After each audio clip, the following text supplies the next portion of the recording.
the concerted diplomatic efforts of the U.S. government with Iran would have borne fruit to avoid conflict.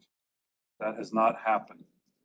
For almost 50 years, the terrorist regime in Iran waged war against the U.S., responsible for wounding and killing thousands of American service members during this time.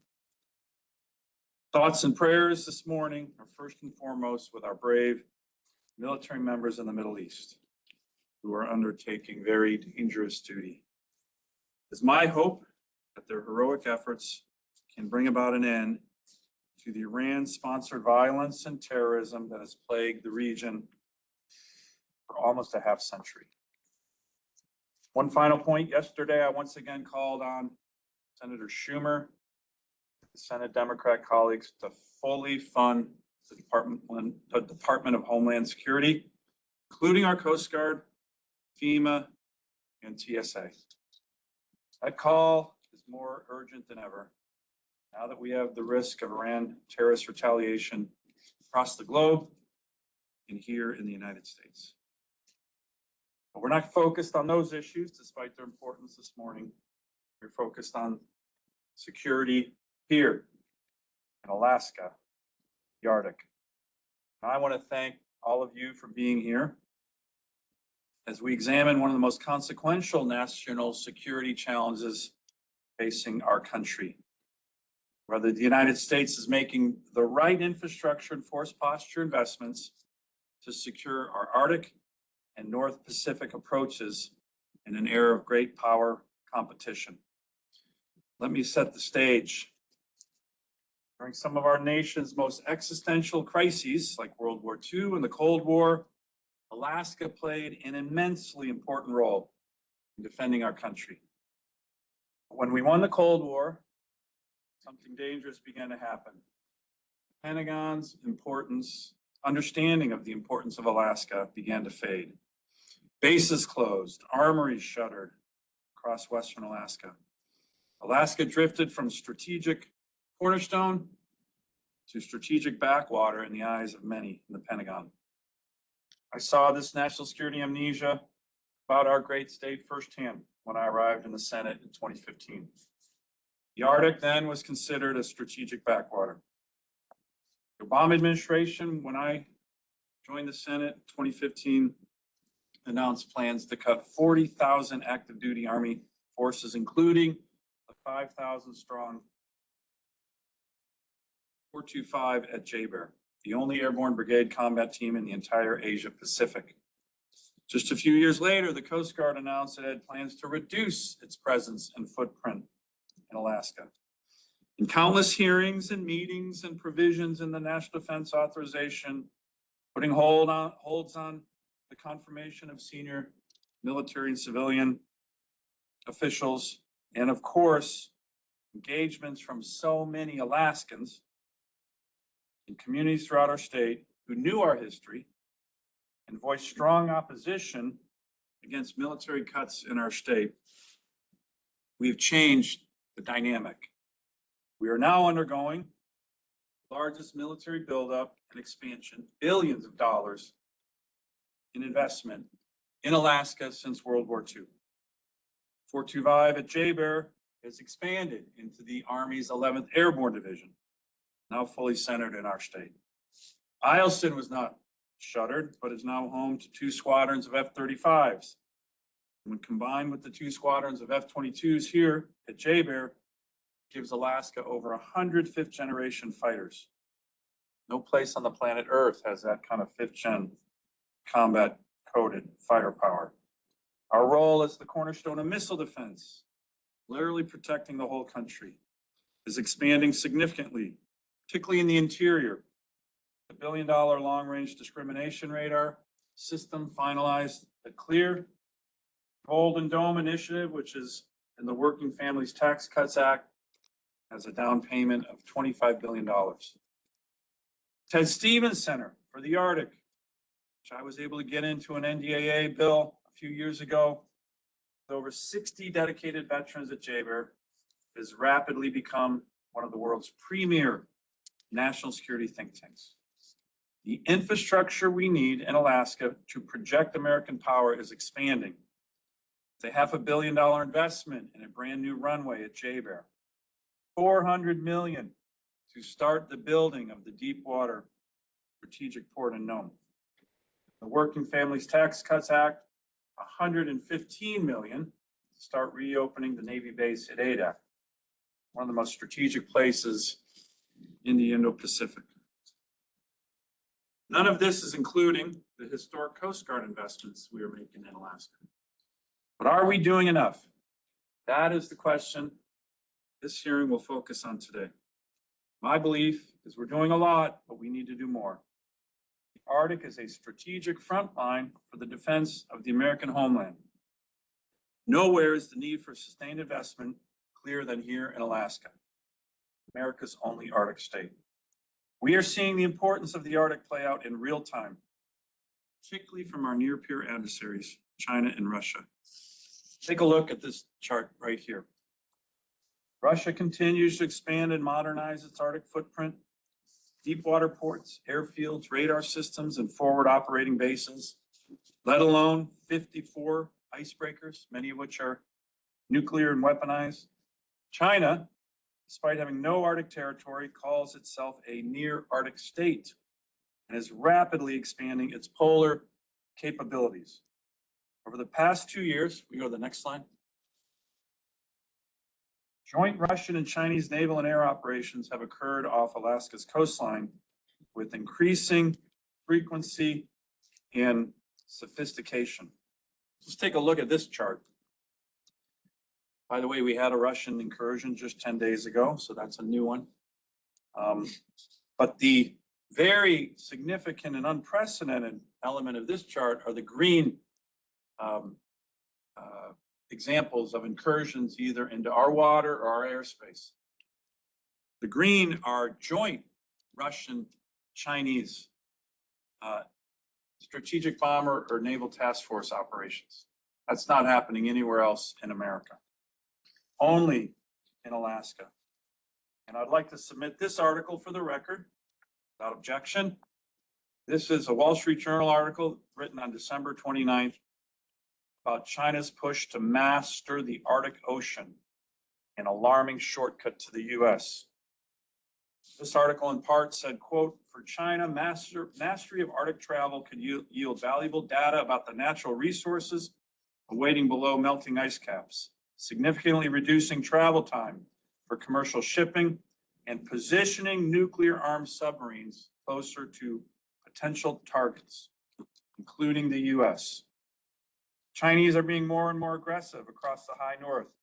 US Air Force General Alexis Gwenowich, the top leader of NATO, said Chinese vessels on research missions, which we had off the coast of Alaska, literally all summer, last summer, often give cover military purposes. And that's what we know the Chinese were doing off the coast of our state this past summer. These activities are deliberate. They test our readiness, our response time, and our resolve. The question before us is simple. Posture to deter them. If not, what platforms are required? What infrastructure is required? Let me begin with the Navy. Next slide. Strategic hinge between the Arctic and Indo-Pacific runs through the Aleutian Island chain. This is a slide that depicts where our Navy has been investing. And it's significant. If you look in the central avenue of approach, billions and billions of dollars. But the northern avenue of approach, which is much quicker, where all the activity is, in terms of aircraft, in terms of shipping, in terms of undersea cables, has almost nothing in terms of infrastructure. The strategic hinge, as I mentioned in the Arctic, is the Aleutian Islands. Adak sits at that hinge. If you look on this map, again, the $115 million tag, but we were able to get the budget reconciliation bill to reopen Adak. When the Naval Air Facility at Adak was closed in the 1990s, Our assumptions about the security environment changed. The geography did not. Forward naval presence at ADAC would dramatically reduce transit times into the Bering Sea and Arctic approaches, increase on-station time for surface ships, submarines, and maritime patrol craft, and strengthen anti-submarine warfare, surveillance, and rapid crisis response. As noted, we were able to get a start of $115 million, forward basing at ADAC. It's not about nostalgia for an old base, it's about credible deterrence. Presence prevents crisis. Absence invites testing. We are undertaking an exciting example of rebuilding a military base in our state that's going to involve the private sector, the Aleut Corporation, the state of Alaska, which has already put in $30 million to repave the runways, and all services, Navy, Air Force, Coast Guard, Marine Corps, and the Army. That is happening. Senior level Pentagon officials have put forward a task force beyond just the Navy to reopen this very important base. Just as the Pentagon didn't downsize in Alaska's plan, the Coast Guard didn't either. I made sure of that by putting a hold on the confirmation of the Commandant of the Coast Guard when they had plans to reduce their presence in Alaska. And I said, Admiral, you need to provide a plan to increase your presence in Alaska, or you will not get confirmed. So he did that. We are now expanding with hundreds of millions of dollars in so many communities across our great state. Investments in Kodiak, Ketchikan, Seward, Sitka, Valdez, Petersburg. But here's the really exciting thing with regard to the Coast Guard. The Working Families Tax Cuts Act included the largest investment in the Coast Guard in American history, $25 billion. As chairman of the Coast Guard Subcommittee, I was honored to write a lot of this. Here's what it entails: 16 new icebreakers, 22 new cutters, 40 new helicopters, $4.5 billion in shoreside infrastructure, $300 million for Juneau to home port the icebreaker Storis in Alaska. First icebreaker ever home ported in the state with the ice. Imagine that. This funding is a result of years of sustained advocacy across 4 administrations. But we are not done. I recently chaired a Coast Guard subcommittee hearing with the Commandant of the Coast Guard.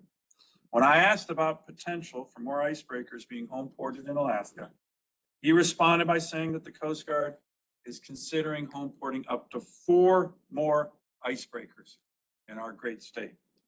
That is exciting. And what else is exciting about the buildup of the Coast Guard in Alaska? It is spurring some of the most exciting economic activity we have seen in years. A boom in shipbuilding and heavy maintenance activity throughout our state. From Kodiak to Seward to Ketchikan. Even Wrangell is now looking at a major shipbuilding operation. This is exciting. Literally hundreds and hundreds of new paying jobs have expanded in our state, with room to grow as we get more ships from the Coast Guard and NOAA. But ships alone are not enough. Without forward logistics hubs, deep draft ports, maintenance capacity, and operational staging areas, cutters and naval vessels spend too much time transiting from the lower 48. This is where Nome comes in. Port of Nome is poised to become the United States' first deep water port in the Arctic, a critical asset for national security, Arctic logistics, and regional economic development. As sea routes become more accessible and vessel traffic through the Bering Strait increases, the absence of a deep water port north of Dutch Harbor has been a glaring strategic gap for our country and certainly for our state. Nome will serve as a forward staging hub for the Coast Guard and the Navy, strengthening maritime domain awareness and improving response times for research and rescue and environmental emergencies. Just take a look, if you can see there, on what our current NORTHCOM commander and previous NORTHCOM commander have all said about Nome and how important it is. General Guillot, our current NORTHCOM commander, said the presence is the best form of deterrence in the Arctic. Port of Nome is a game changer for operations in the Arctic. Similarly, the former NORTHCOM commander, General Van Herk, said an Arctic port north of Anchorage capable of accommodating large naval surface combatants and polar security cutters would provide significant benefits to the maritime homeland defense mission of U.S. NORTHCOM. I would reiterate the need for fuel north of Dutch Harbor, and I fully support the Army Corps of Engineers' plan to build a port at Nome. By the way, just take a look at this map. It's something else that's a little frustrating as Alaskans. You see the eastern seaboard of the United States. There are big strategic ports everywhere up and down, but not in our state. We don't have anything along the entire western part of Alaska. Well, that's going to change with the Port of Nome. And we are excited about all the work that we've done, Joy and others. We've been able to expedite the feasibility study, and we're going to start building it this summer. I also want to do a shout out to my staff, my excellent staff, or Scott Leathard. He very brilliantly got in a infrastructure bill that we got through the Senate, a cost share change just for Alaska from 65-35. Feds pay 65, the state or local communities pay 35 to 90-10 for all Alaska infrastructure projects. I got really great staff. That has saved our state and local communities literally hundreds of millions of dollars going 90-10 on infrastructure matches, which is just fantastic for Alaska. When we talk about the Arctic, we do so in terms of strategic importance, transportation routes, and the wealth of resources in this part of the world. But here's something that is often left out in the debates. The people. How investing in the Arctic could be more transformative for the brilliant people who live in the Arctic, otherwise known as Alaskans. Deepwater Port Nome will transform the area. It will support more than 50 surrounding communities, many of them Alaska Native communities facing some of the highest costs of goods in the country. It will lower the cost of goods and services, including for fuel, and provide enormous economic opportunities to the area, including good paying jobs. Arctic security requires an integrated architecture. Navy forward presence at Ada, a modernized and expanded Coast Guard icebreaker fleet, deep draft port infrastructure at Nome and other places, joint operational integration of air, sea, and surveillance assets across Alaska. The Arctic is growing in global importance, strategically, economically, and militarily. We want to deter aggression, protect American sovereignty, increase our economic opportunities, and maintain stability in the high north. Our infrastructure and force posture must reflect this operational reality. The United States is an Arctic nation because of Alaska. It's time our investments fully reflect that fact. One final point. I mentioned that the engagement of Alaskan communities is so important. We, all of us, have made huge differences. The Tiger team in Fairbanks kept Dialson open. When the 425 was threatened with closure, the colonel in charge of going around the country to hear from communities came back to me after visiting every community in America where they were looking to cut these 40,000 troops. And he just walked in my office, shaking his head, saying, "Senator, I've never seen anything like it." Everywhere I went in Alaska, giant turnout, bands, marching bands, everybody for the troops and that unit. The only place in the country he saw that. We've made a difference. That is why having an official Senate field hearing in Alaska is so important.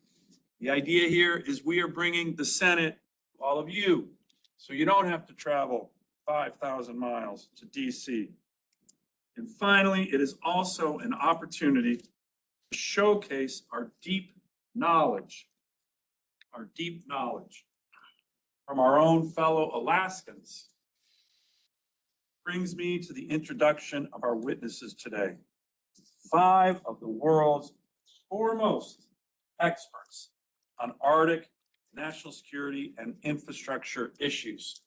You saw in that final slide all the different articles that are happening with regard to the Arctic. There you go. And that's just a sampling, but there's an awakening, and that's good news. But what's really good news is that in our state, we have some of the foremost knowledge on these issues. 5 of them are here today, with some in the audience, like me, Treadwell. So I want to welcome our witnesses, and let me quickly introduce each one. Ambassador Mike Sfraga, Interim Chancellor of the University of Alaska Fairbanks, and the nation's first Ambassador at Large for Arctic Affairs. Ambassador Sfraga is a 3-time presidential appointee, former chair of the U.S. Arctic Research Commission, a Fulbright scholar, and a recognized leader in Arctic policy, security, and international affairs with nearly 4 decades of experience working on Arctic issues. Welcome, Ambassador. Thank you. Next, we have Major General Randy Church-Key, U.S. Air Force retired. He is the director of the Ted Stevens Center for Arctic Security Studies.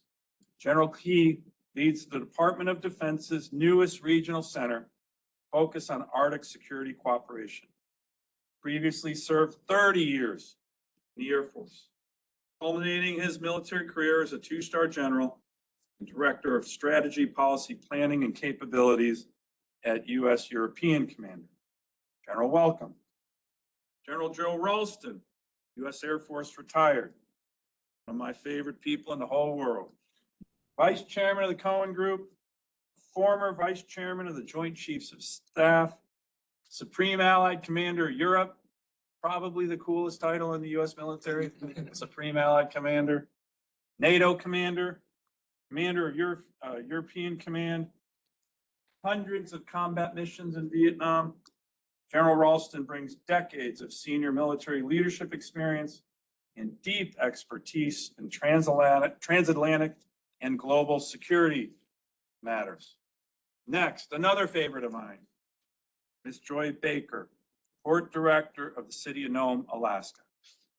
Joy has more than 34 years of public service with the City of Nome, including serving as Harbor Master, Special Projects Master, and Port Director.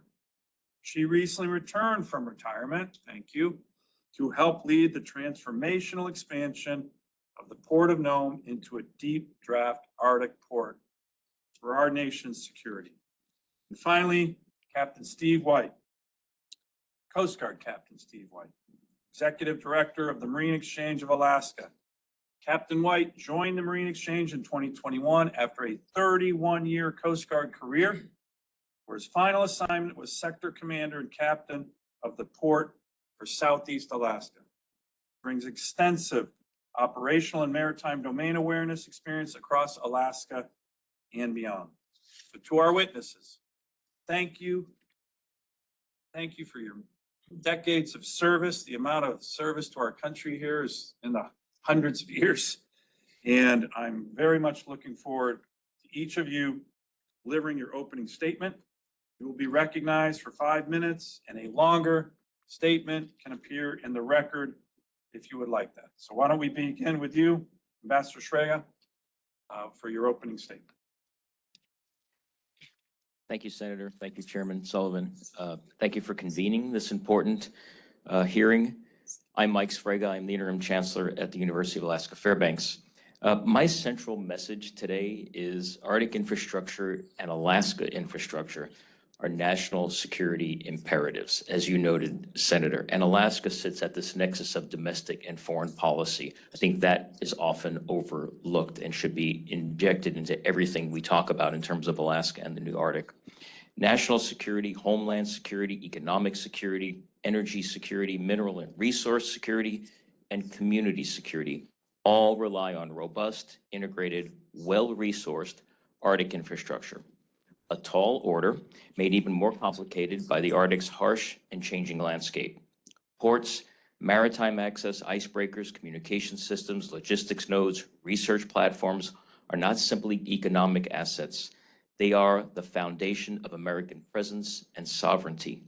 These foundational principles are described in the White House's recently published America's Maritime Action Plan. If there is a focal point for Arctic maritime infrastructure investment, I believe it's in the Bering Strait region. Consider the Port of Nome, as you have done, Senator. The Port of Nome is strategically significant because it's the closest U.S. port to highly transited Bering Strait, and it's being developed to become our nation's first deep draft American port. As we look to address the increase in Arctic shipping and increases in coordinated Russian and Chinese military operations in the region, we should reconceptualize the Port of Nome, and I believe we should be thinking about a port complex, co-locating various federal, state, and local agencies, monitoring vessels, supporting research, and enabling economic development. Aggregating such resources in one location is in our national and state interest, and just like Arctic Legos, it builds on existing infrastructure footprints to leverage missions and relationships and reduce costs while supporting advanced and expanded capabilities. Scientific research and maritime security are mutually reinforcing in the Arctic. Research improves forecasting, mapping, charting, environmental monitoring, and operational awareness, all essential for safe and effective maritime operations. A deeper understanding of the evolving maritime domain strengthens the Coast Guard's ability to operate effectively and safely. Simply put, Arctic research is a foundational pillar of Arctic security. Security in the Arctic begins with presence. Presence requires access. Access requires infrastructure. Let me leave with 8 recommendations quickly. Number 1, I think we should adopt an integrated Arctic infrastructure strategy. Ensure federal investments in ports, icebreakers, communications, and logistics are coordinated across agencies and designed for multi-mission use. 2, prioritize the Bering Strait region. Advance infrastructure development, particularly in Nome, as a strategically integrated maritime hub. I'd like us to reconceptualize the area of the Bering Strait and think about it as the Bering Strait's security, economic, and research corridor, and the Nome Port as the Nome Port Complex. 3, revitalize Adak Naval Air Station. Strategically located on the Aleutian Islands, as you have indicated, Adak affords the United States an unparalleled air and maritime base from which we can monitor the region, project power, complement existing ports in Alaska, and further build on the long-needed string of ports in America's North. Number 4, plan now for long lead time maritime assets. Begin deliberate planning for future icebreaking and shoreside capacity to avoid capability gaps later in this decade. Number 5, embed research and domain awareness in infrastructure design. Ensure research capability, charting, communications, and monitoring systems are incorporated into maritime infrastructure planning. 6, sustain whole-of-government coordination. Empower coordinating bodies to ensure Arctic investments are complementary, fiscally responsible, and strategically coherent. Number 7, establish the sequenced Arctic infrastructure roadmap. Align port development, icebreaker recapitalization, communications upgrades, and logistics capabilities and capacities within a unified, multi-year strategy. And finally, number 8, review, and just review, the overlapping yet complementary combatant command structures and mission sets like U.S. NORTHCOM NORAD and U.S. Coast Guard Arctic District, and just consider a joint command structure between U.S. NORTHCOM and the U.S. Coast Guard, where the Arctic District maintains responsibility for shoreside activities and duties, yet activities and duties that extend beyond that area at a distance to be determined are coordinated between U.S. NORTHCOM and the Arctic District because of the activities, Senator, you have pointed out. So in conclusion, the political, physical, economic, social, cultural, and security landscapes of the Arctic are rapidly changing. The question is not whether the Arctic will matter to the United States in the near or the long term. It already does. The question before us is whether and how we will make deliberate, strategic, systematic, and sustained investments in Arctic research and infrastructure at the scale necessary to preserve American leadership and presence in the region. Through integrated Arctic infrastructure investments, the United States can ensure a region that is secure, resilient, prosperous, and governed by stability rather than uncertainty. Infrastructure in the Arctic is not merely concrete and steel. It's access, it is presence, it is resilience, it is national security. I thank you very much for this opportunity to testify, Senator. Thank you, Ambassador. That's excellent. And the good news is we're starting to tick off some of those 8 recommendations, but we got a lot more work to do. General Key, sir, floor is yours. Chairman Sullivan and distinguished panelists, in particular, Ambassador Sfraga, General Ralston, Joy, and Steve, thank you for the privilege and opportunity to offer remarks today. It is important to recognize the vital necessity to align U.S. maritime infrastructure investments with national security needs. These reflections for me, of course, are based on years of experience since Arctic security and defense, and not necessarily represented within the Pentagon or the Department of War.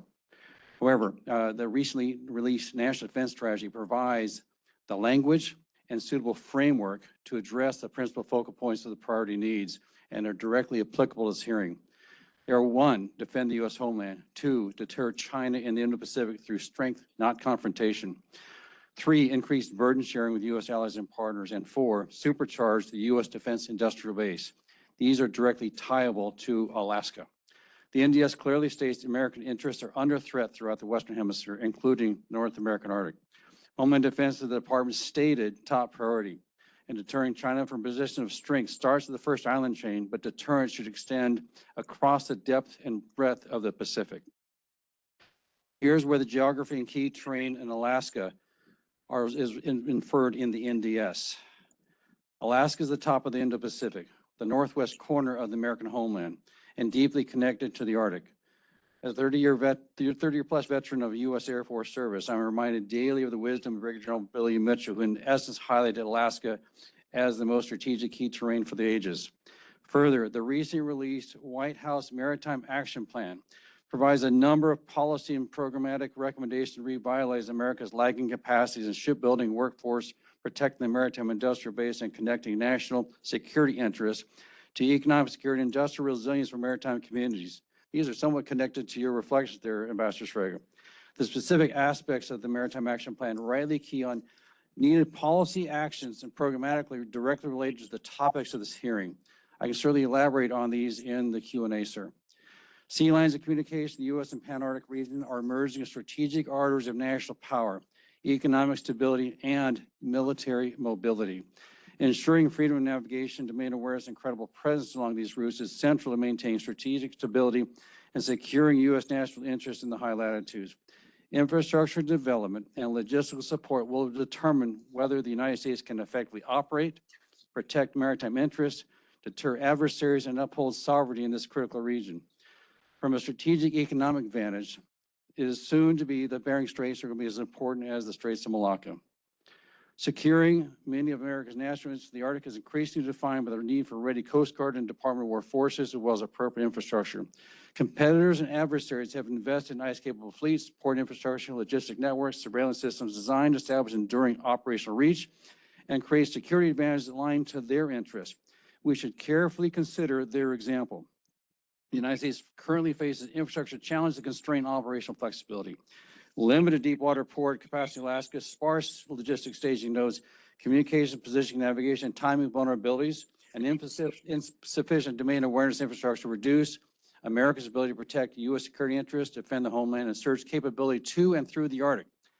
In a region where distance, extreme climatic conditions, and logistics define operational success, infrastructure is strategically vital. In the Arctic, groundwork has been for future advantages not laid in battlefields, but in ports, airfields, shipping lanes, comms cables, satellite coverage, and industrial capacity.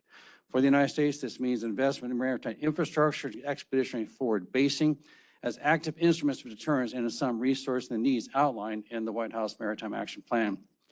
Failing to build these for the presence and resilience during peacetime, seas, initiative, and competition when outcomes can still be influenced at far lower costs and risk than during crisis, where historically winning demands brute force investment regardless of the price tag. The infrastructure, sir, is the operational enabler and is required for mission success. Effective maritime operations depend on four foundational infrastructure pillars: access, sustainment, awareness, and connectivity. This too I can build out during the Q&A. Alaska is America's Arctic. Investments made here serve not only local communities, but national defense, readiness, and allied cooperation. We are NATO's northwest flank. Infrastructure in Alaska enables homeland defense, the nation's northern approaches, while supporting safe economic activity and emergency response. Community safety and national security are actually mutually reinforcing. The Arctic is a strategic maritime center of gravity. Infrastructure is the enabling foundation for security, defense, safety, and cooperation. Without deliberate, sustained investment, the United States risks operational disadvantage in a region essential to homeland defense and maritime leadership.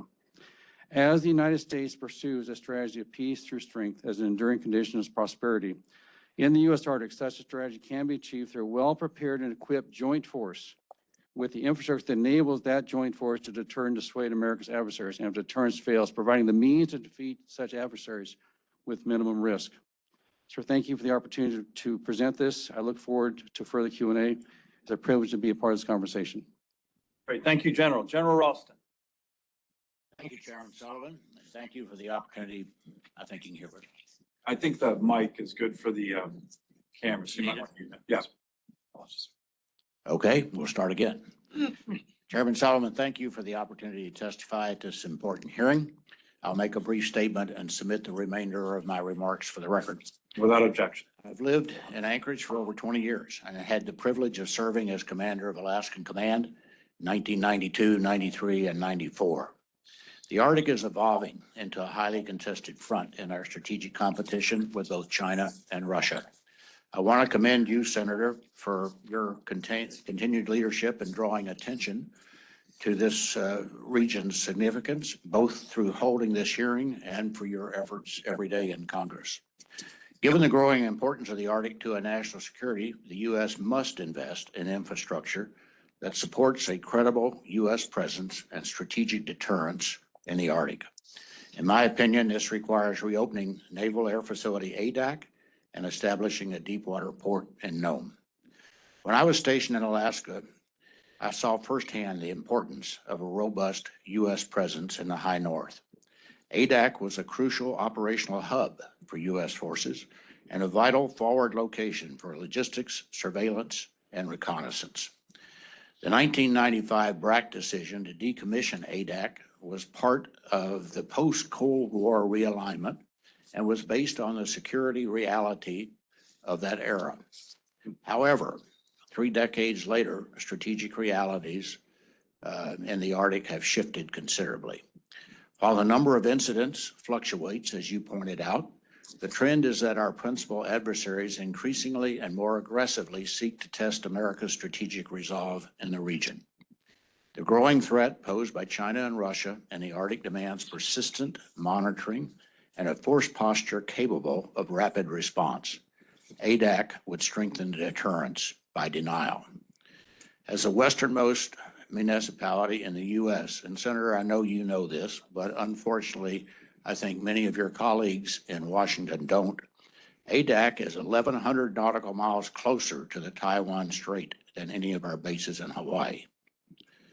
Accordingly, ADAC would also bolster U.S. operational readiness and enhance our military's ability to rapidly deploy forces to respond to any potential conflict in the Pacific. With regard to the Port of Nome, as the American shipping industry is positioned to soon take advantage of new Arctic shipping routes, the Port of Nome can serve as a strategic gateway to the Arctic. However, we cannot properly patrol these areas and protect U.S. commercial interest if our icebreakers are home ported thousands of miles away. For example, in August of 2025, several Chinese research vessels were operating north of Utqiagvik. Fortunately, the U.S. icebreaking cutter Healy was nearby and could quickly dispatch to observe the research vessels. If the Healy, home ported in Seattle, was at home port, it would have taken up to 2 weeks to get to Arctic waters. The Coast Guard has made significant investments to expand the U.S. fleet of Arctic security cutters. Developing the Port of Nome is a critical opportunity to homeport new icebreakers to ensure our access to the Arctic as demanded by the new National Defense Strategy. In conclusion, ADAC and the Port of Nome are not niche remote facilities. They are strategic fulcrums that sit at the intersection of the Arctic, North Pacific, and Indo-Pacific operating areas. Arctic security cannot be effectively managed from outside of the region. A permanent presence is required to ensure we have military capability where we need it, when we need it. It would also extend homeland defenses to the Arctic and to the residents of Alaska, who are increasingly concerned by the unprecedented intrusions of our adversaries in their backyard.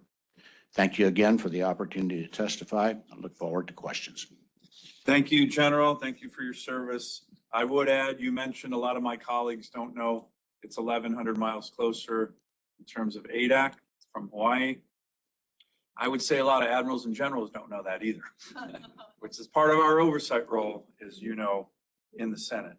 Next, we have Ms. Baker. The floor is yours. Thank you. Good morning, Mr. Chairman. Thank you for providing me with this opportunity to testify today on behalf of the City of Nome. My name is Joy Baker, and I serve as a Port Director and Project Manager for the Arctic Deep Draft Port at Nome. I will be talking today about the importance of the project for Alaska and the nation. This is an exciting time for the project, and honestly, Senator, without your leadership, we would not be where we are today. Before I focus on the importance of the Arctic Deep Draft Port, I would like to quickly put the strategic nature of Nome's location into perspective. Everyone in this room is familiar with General Billy Mitchell's 1935 statement to Congress. I believe that in the future, whoever holds Alaska will hold the world. I think it is the most important strategic place in the world. His prediction was validated during World War II when Alaska and Nome played a critical logistical role to support the Lend-Lease program and the delivery of military aircraft to the Soviet Union. More than 8,000 aircraft were delivered via the Alaska-Siberia route. Alaska's locational importance continued into the Cold War, and when you visit Nome, you can still see the White Alice up on the summit of Anvil Mountain. Today, Nome is proving once again to be vital for U.S. national security. The Arctic Deep Draft Port project in Nome is designed to serve as the critical refueling and resupply facility in the U.S. Arctic for U.S. Navy and Coast Guard vessels. Without this vital maritime infrastructure, U.S. national security operations in the Arctic will be constrained, and the U.S. will fall further behind Russia and China, who are operating in the region with increasing persistence. As China and Russia continue to escalate activities in the Arctic, the U.S. must have a physical shoreside presence to protect the nation's northwest flank. The solution is the construction of America's deep draft port. Since 2011, the Alaska Congressional Delegation, the State of Alaska Legislature, the City of Nome, and the U.S. Army Corps of Engineers have collaborated toward achieving development of the nation's first Arctic deep draft port. There have been a few bumps along the road, but we are finally moving forward into construction this year. Mr. Chairman, one of the key milestones in this process was the meeting you convened in D.C. 3 years ago. After hearing that interagency miscommunication could jeopardize the basic functionality of the project, you brought together Army Corps leadership, Navy and Coast Guard technical representatives, and the City of Nome to make sure the design of the project would support national security missions. The focus of that meeting was to get the depth right, minus 40 feet. We did that. With a basin large enough to accommodate heavy polar security cutters, Navy destroyers and cruisers, national security cutters, and fuel tankers. We walked out of that meeting in agreement on those criteria, and the final design of the project reflects the priorities to support these national security vessels. Now it's time to make good on these commitments and deliver the Arctic maritime infrastructure necessary to support vessel operations in the region. Mr. Chairman, here are my recommendations for the next steps needed to advance U.S. maritime national security interests in the Arctic. Ensure the full construction of the Arctic Deep Draft Port as originally designed by the Corps and authorized by Congress. begin seasonal Coast Guard operations in Nome to establish a U.S. national security presence in the Bering Strait region, develop shoreside infrastructure and capabilities to support the national security vessel operations, and home port a new heavy and medium class icebreaker in Nome. These steps will send a much needed strong message to Russia and China that the U.S. is protecting its interests in the Arctic region, and Nome is ready to provide these ships with a place to refuel, reprovision, and help protect our nation's interest. In conclusion, U.S. national security vessel operations must be supported through strategically placed coastal marine infrastructure adjacent to the Arctic. We need your continued leadership and the steadfast support of the Alaska delegation to see this project through to completion. Construction of Nome's Arctic Deep Draft Port will strengthen U.S. national security interests throughout the Arctic. I stand by to answer any questions you may have. Thank you. Great. Thank you, Ms. Baker. Captain White, you're batting cleanup, but that doesn't mean you're not very important. Ahoy, Senator. Thanks for the opportunity to be here. And yeah, I could probably throw away all these prepared remarks because I think they all just got said by the group. So I'm going to go off script a little bit at great risk. Yeah, I got about 40 years of experience in the maritime. So I'm going to shift my comments a little bit to talking about what's happening on the water and maybe why these groups and these SAGs and all this traffic is here. And it was mentioned all the resources and how rich Alaska is, and the fishing, the mining, the oil, the natural resources. That's why these other folks are coming up here. It's also why it's a transit zone. Our maritime borders here, that route you talked about, you called it the northern route, the Great Circle traffic route. It's a shorter route from Asia to our western ports. It's full. If we were to look at a picture right now, there's all kinds of ships that are going on that we just don't think about on a day-to-day. Alaska is strategically close to some of these actors that are coming through here, that Bering Straits waterway. And Sky, if you go just advance a couple slides, I just want to, this waterway right here is a choke point. And when things are going on like they are in Iran, where we have some shipping choke points that affect the world's really economy, this is one of the few choke points in the world that's going to become more significant. It's not just about water opening up with ice, but the traffic that is coming through this Bering Strait is going to increase. You can look at all the routes that come through the Arctic, and they all come by this route right here in Nome. So it's critically important to Russia. 20% of their GDP is coming through the Bering Straits and right through our waters. Our traffic on the U.S. side, it's to support what we have going on in the U.S. Research, some tourism, fisheries, supporting the communities up there, and of course, the military and the Coast Guard that operates there. So we need to have investments. I guess I'm foot stomping on that, not just in the Coast Guard, and it's beyond icebreakers. All these needs with all this traffic and all these ports to serve as governance for the fisheries, for research, for protection of our mariners that are out there is important. And I believe that we're not just bringing icebreakers closer to ice, we're bringing patrol cutters closer to the fight for all these other reasons too. So thank you for your investments in that. The other thing, I can't emphasize enough, these ports and having the right logistics to support the maritime community.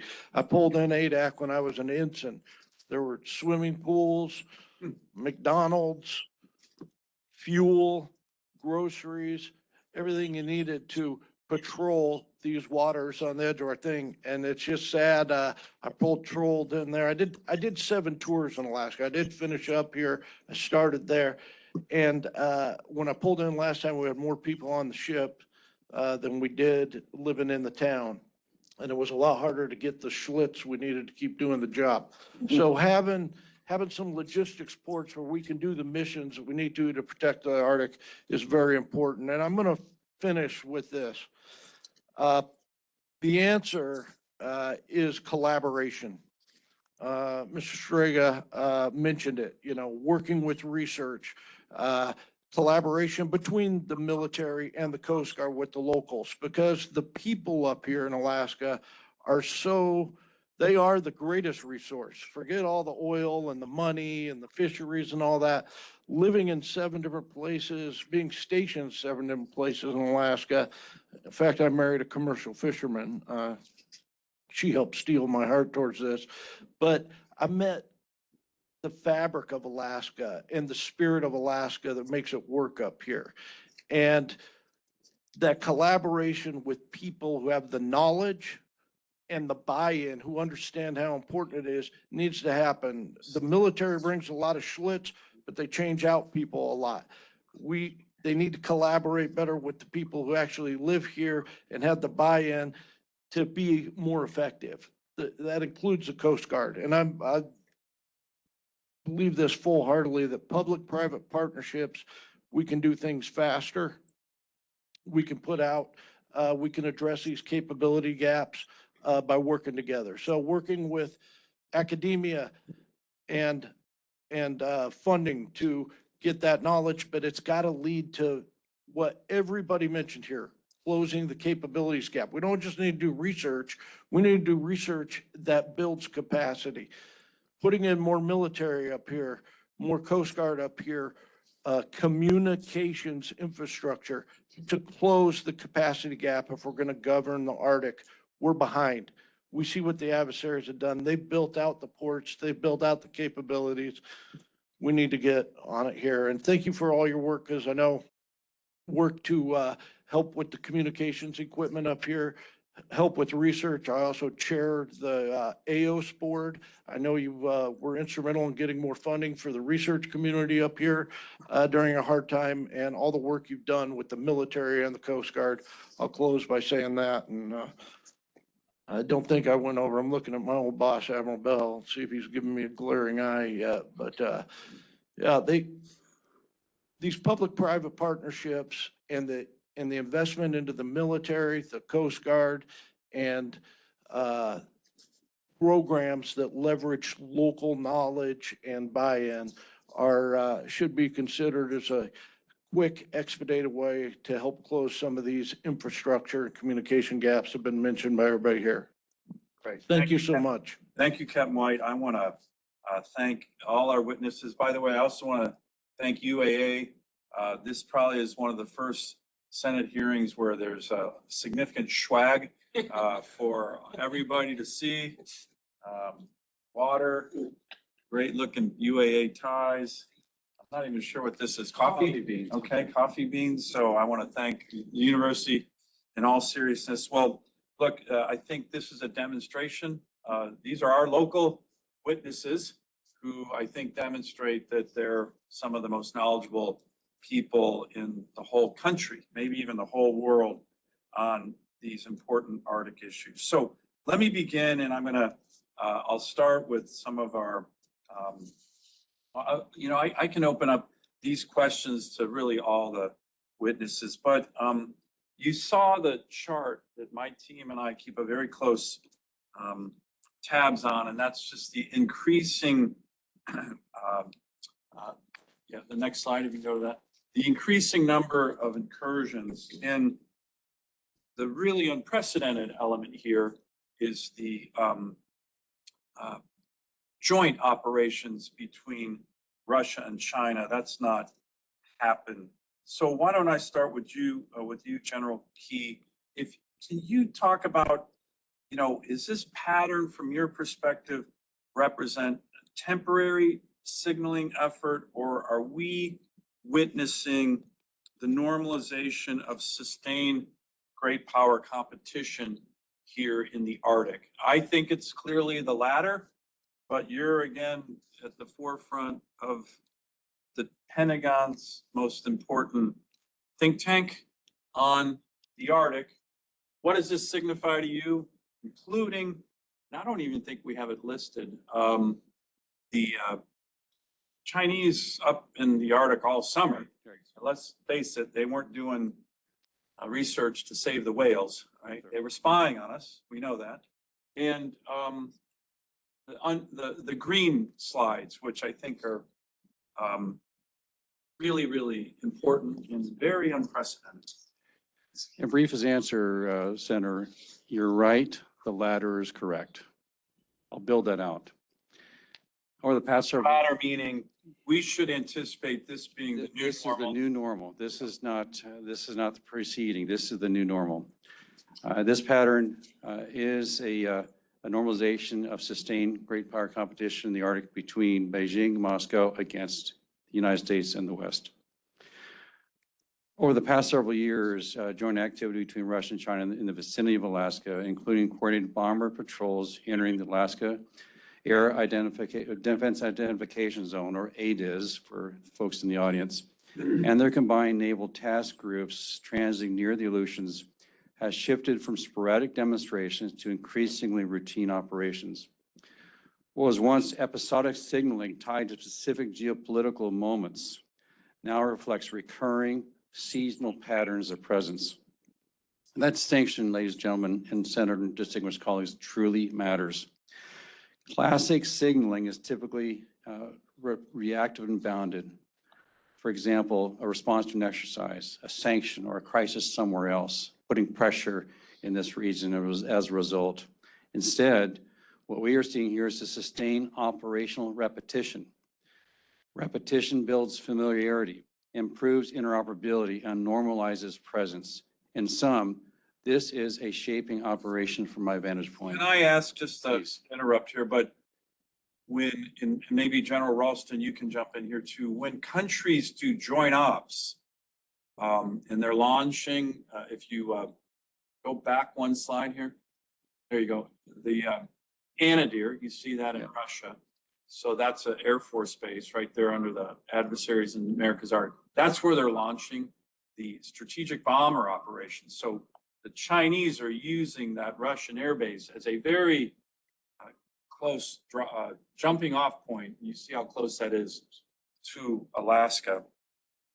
But General Ralston, how, these, you can't just throw together a joint strategic bomber task force with Russian and Chinese strategic bombers and fighters, or I think even more complex.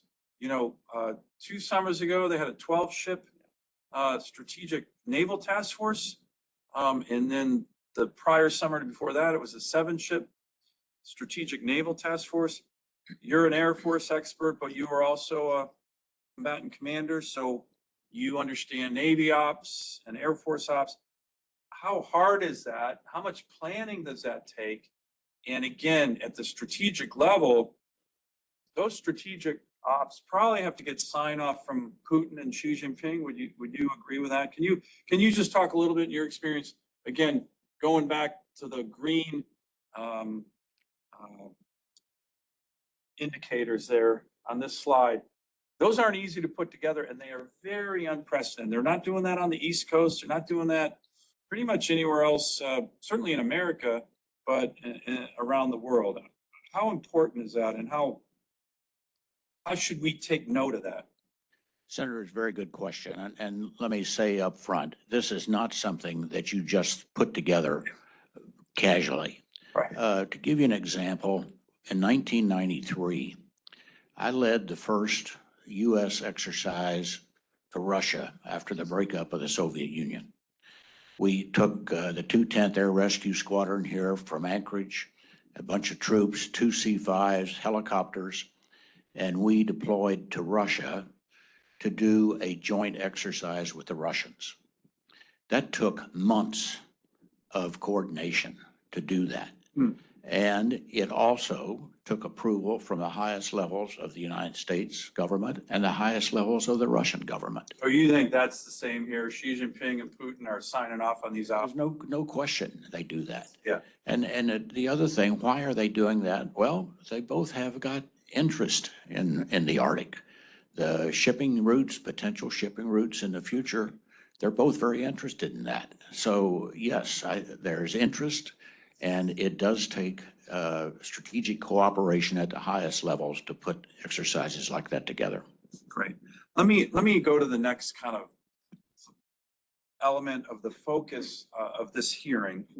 And it's, if we're responding to this, which we must, in my view, and I think most Alaskans, most Americans would agree to, there's kind of two different ways to think about it from a military perspective that relates to forward infrastructure.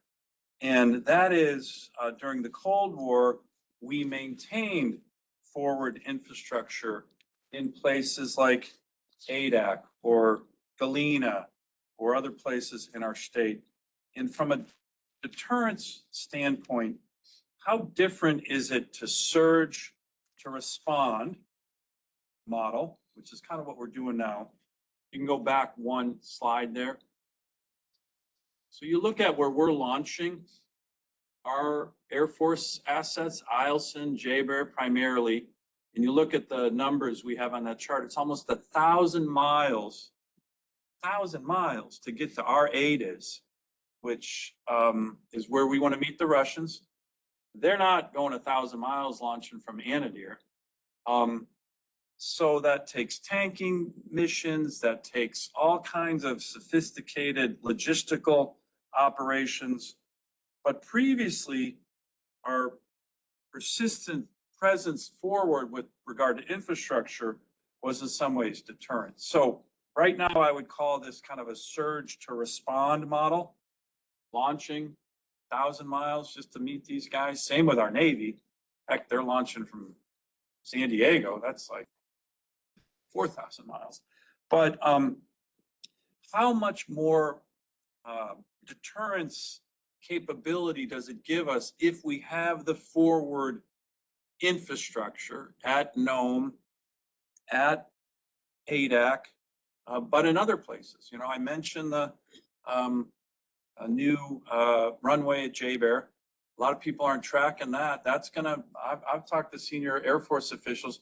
They say that's gonna make J-Bear probably the most strategic Air Force base on the planet. Certainly in the Indo-PACOM by having two major massive runway capabilities. But for everybody here, because this is a question that's kind of at the heart of the hearing, the infrastructure forward helps us in different ways. Ambassador, you want to take a first crack at that, and then I'll open that up to everybody. And are we missing infrastructure opportunities? I've always talked about, you know, the west coast of Alaska as needing a series of ports, not just Nome, but other places as well. There's other communities that are looking this Point Clarence, Port Clarence, Point out at Kotzebue, Cape Blossom. There's a whole host of other areas. So can you all talk about that?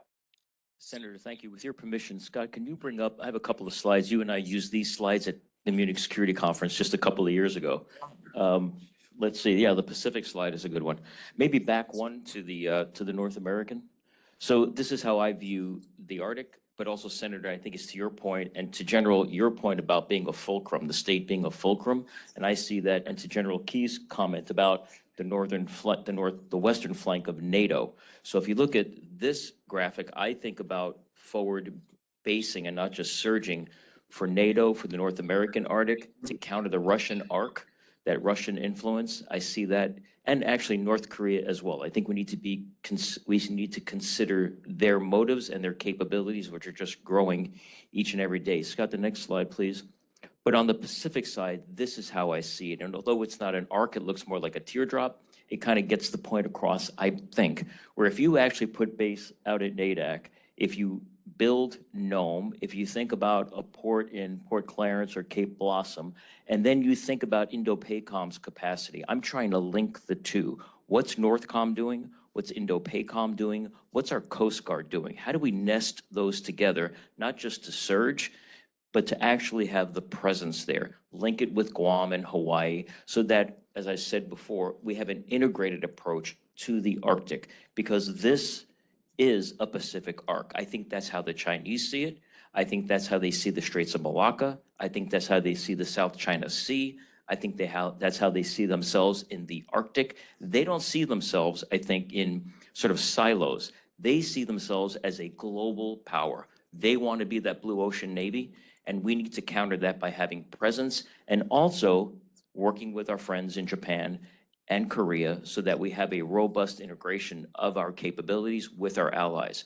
But nothing takes the place of having in-place capacity, because our adversaries know that in place means a whole lot more to them and to us than it does to surge. They have a lot more time, and then we become reactive. We do not want to be reactive. Yeah. We want to influence the theater. We don't want to be reactive to the theater. Right. Any other thoughts on that for all of our witnesses? I have a few reflections and I'll give the floor to General Ralston. Number one, distances. ADAC to Seoul is 2,500 miles. Anchorage to Seoul is 3,800 miles. Honolulu to Seoul is 4,600 miles. By Distance. the way, there's like, I've done this like little tests with our, flag officers in the Pentagon, like including 4-star admirals and generals. I think probably well over half fail that test. They just don't know. They don't know those numbers. It's really shocking to me how few very senior military members do not know those numbers at all. They see, I'll give you my sense of it. You go to Indo-PACOM. My last billet in the Marine Corps was out at Indo-PACOM. Every senior leader in Indo-PACOM has a map, a giant map on his or her wall. And in the middle of it is Hawaii, because that's where Indo-PACOM is. And then Alaska is not even on the map. It's just the tiny end of the Aleutian Island chain in the corner of the map. And yet the Indo-PACOM commander's forces, which he owns in Alaska, 105th generation fighters, the 11th Airborne Division, all those forces are closer to Japan, Korea, and Taiwan than Hawaii. But they're looking at Hawaii as the center of the universe, literally on everyone's map. And they don't even, we're not even on their map. And it's just kind of shocking because they have no idea that the forces the Indo-PACOM commander owns and controls are much closer to what would be the contingencies if they had to use them. And so it's a frustration. It's a huge blind spot for our military. They need to be all taught great circle routes matter. Exactly. And the earth is fatter in the middle than it is the top. I'll explain that more later if you'd like, sir. You're the one guy who can do that for the Pentagon more than anybody, because remember the Ted Stevens Center is still part of the Department of War. So you're in there educating these Which is admirals. I think it's very important. it's a principal point. We have 3,000 graduates of our programs now trying to make U.S. and allied security practitioners smarter about this region. Right. Sentinels and pickets. So we need our coastal regions to have the understanding of what's out there. And we need to have pickets, in other words, to be able to demonstrate deterrence to our adversaries that this will defend. When we look at that, what does it actually mean? It means looking at a port complex and not just connected via air and sea. We need to think about how you connect surface routes from the rail belt to places like Nome and perhaps at Port Clarence and Nome Port Complex. It's taking the idea that ADAC as a main operating base, for example, but then look at fixed operating sites, places that we used to have during the Cold War, like Attu, like King Salmon. So if you look at this aspect of what other areas that would, if we were periodically there, would demonstrate deterrence that this too will defend. Last piece to not offer is that when we look at the need for such investments, we need to make it Arctic ready. Before going to the Air Force in 1985, I worked for the U.S. Army Corps of Engineers in Alaska District on ADAC and Attu as operation places during the Cold War. We were trying to get a lot of renovation done quickly in the latter part of the 1980s, and we didn't necessarily make it Arctic proof or Arctic ready. So if you look at ADAC today, you have kind of a mess out there that kind of needs to be picked up and swept up and rebuilt, be built this time Arctic ready, because the infrastructure put during that renovation period was not suited for the conditions where they're building. Respectfully submitted.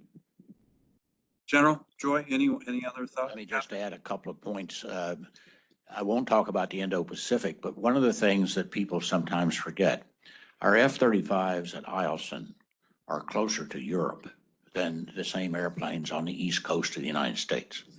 Our F-22s at J-Bear can be in Europe before the F-22s out of Langley Air Force Base at Virginia. So it is, again, something that FedEx and UPS figured out a long time ago, and that's why they've got major hubs here in Anchorage. They can be anywhere in the Northern Hemisphere in 8 hours. And so that's an important piece of our infrastructure. One other point, one of the hats that the Alaskan Command commander has is the commander of the Alaska NORAD region, which is responsible for intercepting the airplanes that come into our ADIZ. That's an enormously complex operation with the infrastructure we got today. The first thing you got to do is launch AWACS, and then you have to launch tankers out of Ralston, and then you launch fighters out of either Ralston or J-Bear. But it takes several hours to get to the places that we need to be to intercept those airplanes. So the infrastructure is critically important. Joy, do you have a view on that? Okay. Let me ask, I want to go back to a slide that I had brought up. It was the one of the base, the bases across the, that one. So again, I'd like just to comment on that. We've talked about the northern route, but here's the challenge. This is what the Pentagon, it's kind of a hard slide to read, but the Pentagon is doing a bunch of very significant infrastructure in that central route. Again, some of that makes sense, but some of that, in my view, is way overbuilt. If you look at Guam, which there's no that's very strategic, but right now they're talking about $50 billion of infrastructure investment in Guam. I've called that what I think is one of the Pentagon's biggest strategic mistakes, to concentrate so much money and firepower in assets on one small island. So again, I want to just ask, in terms of diversification of our forces and our force posture, particularly more along the northern route, which, by the way, historically, I was reminded, somebody recently mentioned this to me. If you actually look at the route that the Japanese Naval Task Force took to invade Midway and Pearl Harbor, they went up north, kind of near us, and then they came down towards those islands. So, so what I've been trying to do with the senior leadership is say you need to diversify your infrastructure, force posture in Indo-PACOM, again, towards the northern route, but also away from such a heavy concentration on Guam. Does anyone have a view on that? General Keith, you have a view on that? I do, sir, and then yield the floor quickly.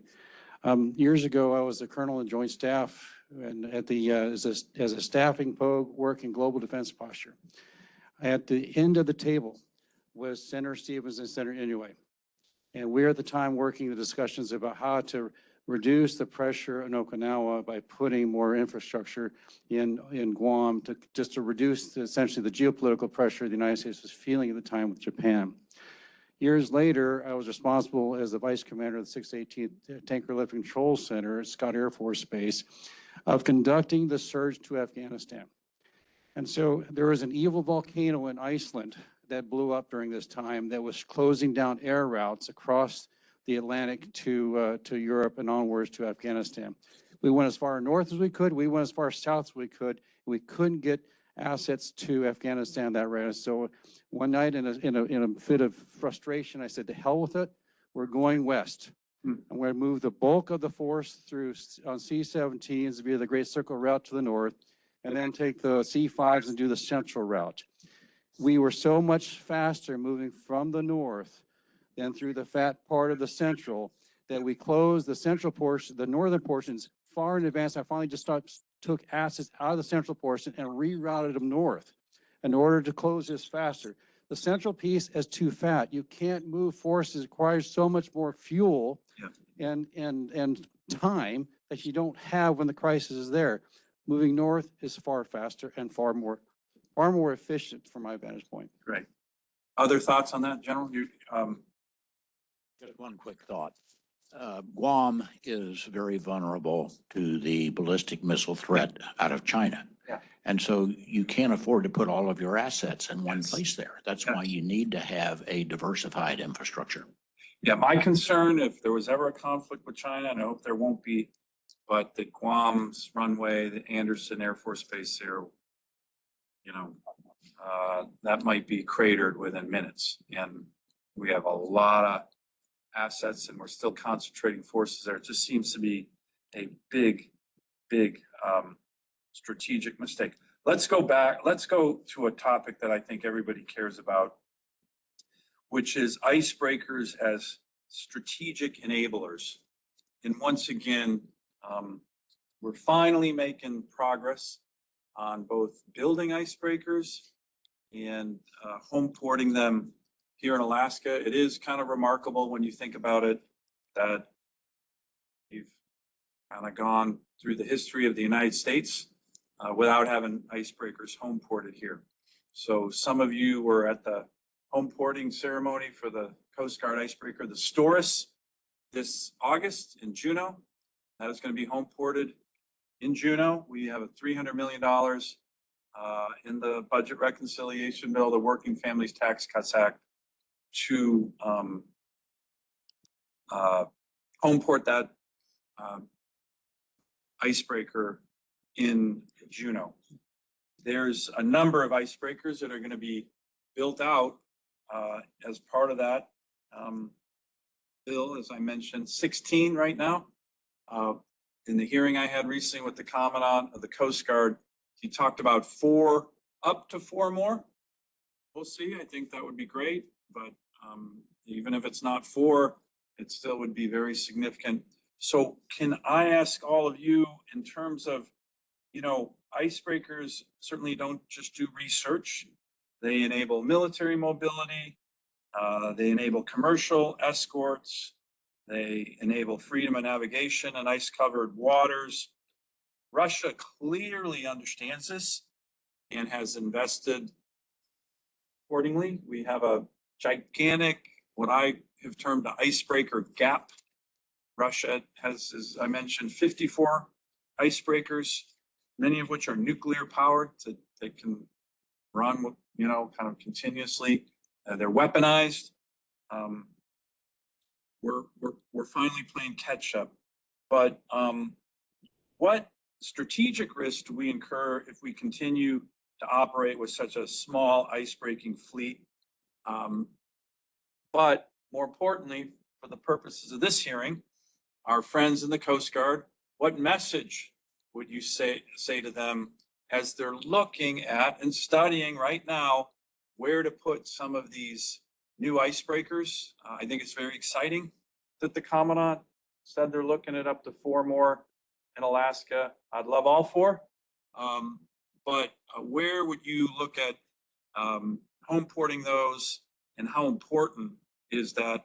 Ms. Baker, I have a feeling I'm going to know what your answer is, since you've already testified to it, but this is important, right? This is a hearing, the subcommittee in charge of the Coast Guard, and even though we don't have any active duty Coast Guards, we got Captain White here, but as they're looking at this, the Coast Guard is actively looking at this right now, what to do, where to put them. In the Trump administration, with Finland, with Canada, this ice pack is really moving out to build icebreakers, first in Finland, then in the United States.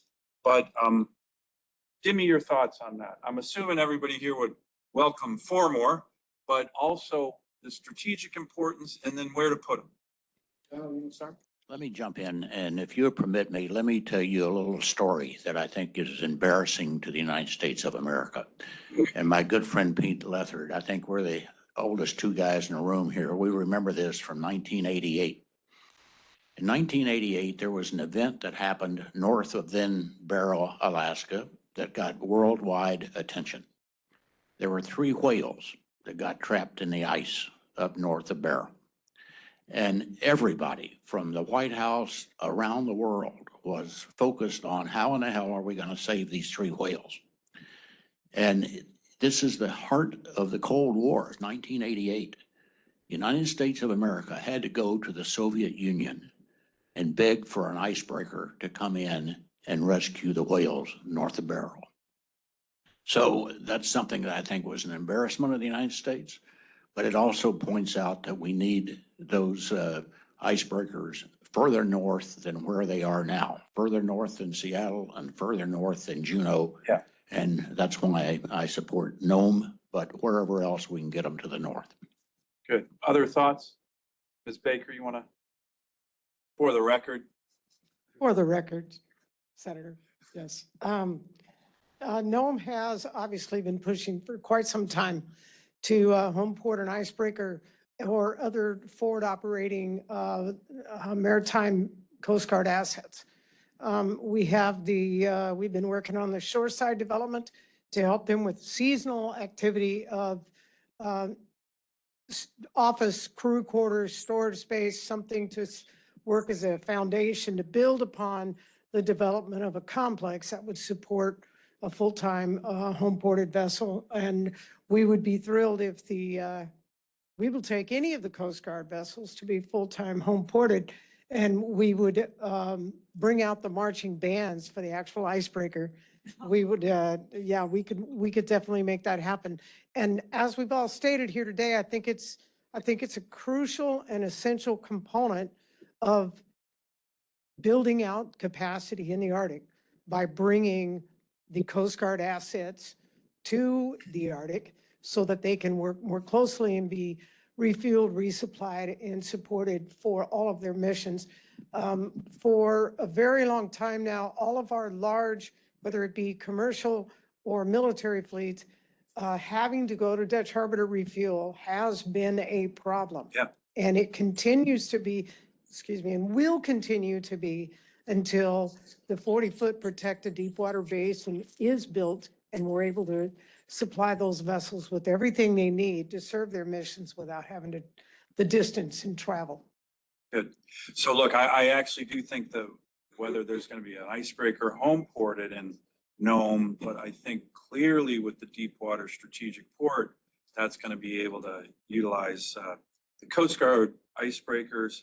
But to your point, when we had that final kind of meeting with all the services, the idea, the planning, the design for the strategic port in Nome is to be able to handle essentially every ship in the Coast Guard and Navy inventory, with the exception of a U.S. aircraft carrier at Nome. And so I think you're going to be able to see, if it's not home ported, deployments there that we can use Nome as a jumping off point for not just icebreakers, but as we talked about, national security cutters, destroyers, frigates, all kinds of military hardware that has not had anywhere to go on the west coast of Alaska. Captain White, do you have a view? You're based in Juneau, so you have the first icebreaker that's coming. That was the Coast Guard's decision, you know, when they were looking at, and now they're looking at, you know, other areas in Alaska that could be the potential for home porting. Any thoughts on that from your perspective? I think when you, hello, I think when you talk about, if you go to your northern route slide, Senator, I think you should adjust this a little, with all due respect. The one with the northern route and the one crossing the central, Scott, I think you need to move that line. Yeah, you had it. That one, the one you had right before that. Yep. Yep. I think you need to move that northern route to end in the United States a little more north.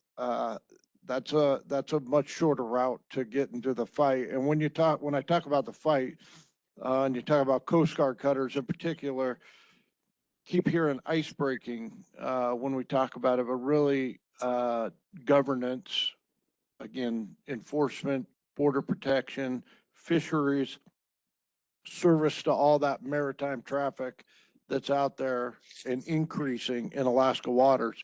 By moving that northern route and having it end not on the west coast of the United States, but having it end in Alaska, you're really shortening up that line, and you're really putting assets closer to the fight, whatever port. And then, Scott, one more slide, just to Joy's point on the my slides. If you go down to the one with all the pictures right below the hoist slide, up one, up two, right there.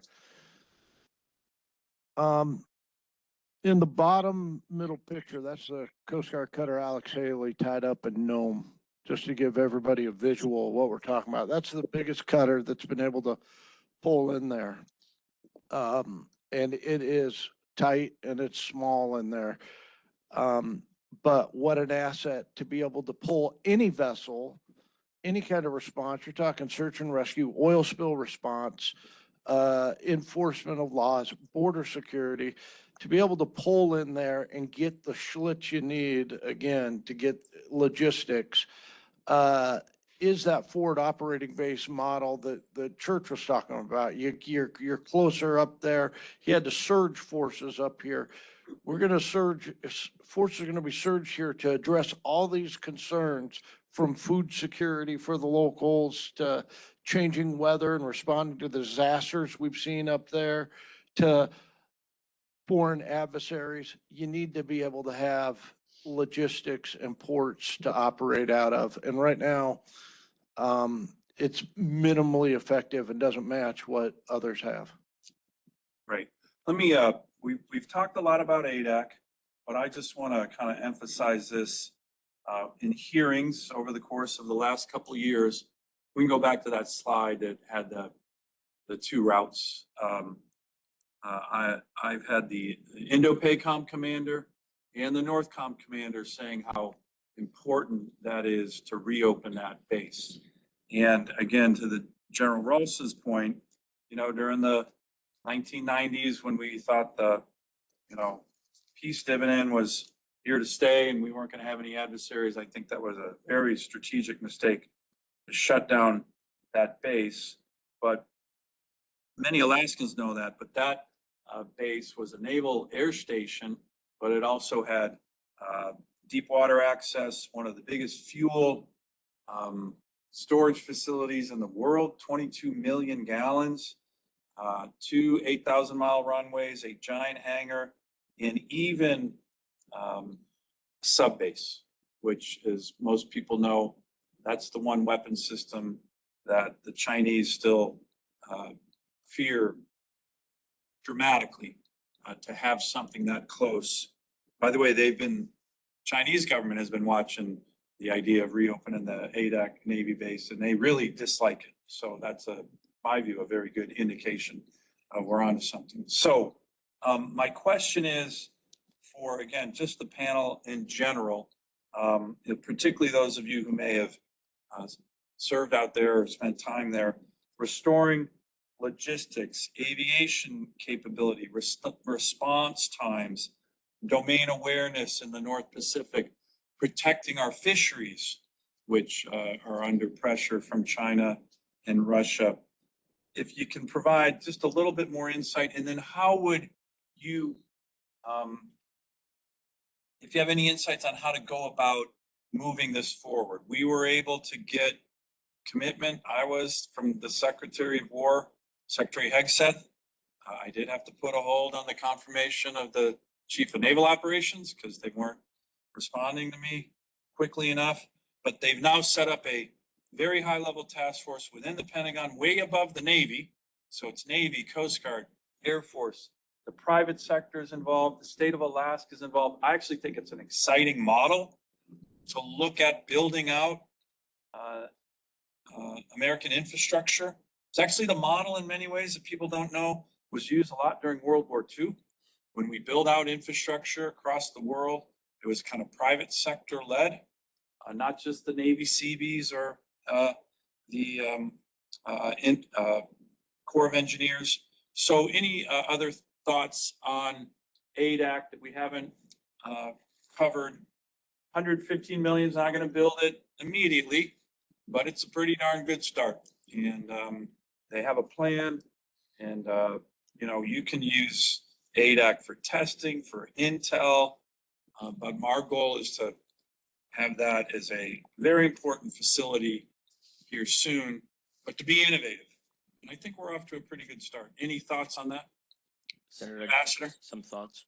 I agree with every reason that we have all stated why ADAC is so important to the United States and our allies. ADAC, if you build ADAC, ADAC becomes, at least to me and many of the people I work with at the university, a key component of Golden Dome. It's an extension in our mind of Golden Dome. Here's how. There's a relationship between the Geophysical Institute, Poker Flat, HARP, our research capacity there, and Alaska Aerospace Corporation. There's an MOU signed between all of us to work together because the capacity we have together, Kodiak, Poker, is phenomenal. The capacity at HARP to be able to manipulate the ionosphere, it actually works, and now it's part of the university's portfolio of assets. We believe, researchers believe, that you can detect hypersonics earlier than we currently can now. If you create a hypersonic test range in the Aleutians by triangulating our current resources, we'll need more. There are a lot of other assets that would be needed. But if you were to build ADAC out, it becomes a key component in our mind of an Aleutian test range for hypersonics, detect them earlier. And that to me is our significant deterrence. Great. That's in discussion now with members of our. ADAC is a key component to Key missile component. defense for America. Correct. I hadn't even. If you put some assets out there that can correspond with the other assets that we have together with Alaska Aerospace, you can then build a hypersonic test range to test the research thesis that you can detect earlier. That's Russia, that's China, and I would also add North Korea to that portfolio of adversaries we need to worry about. Wow. And that needs more work, but we talked about that with General George. Thank you for coming to the university and hosting General George. To have a member of the Joint Chiefs on campus was pretty good, and also General Clark as well.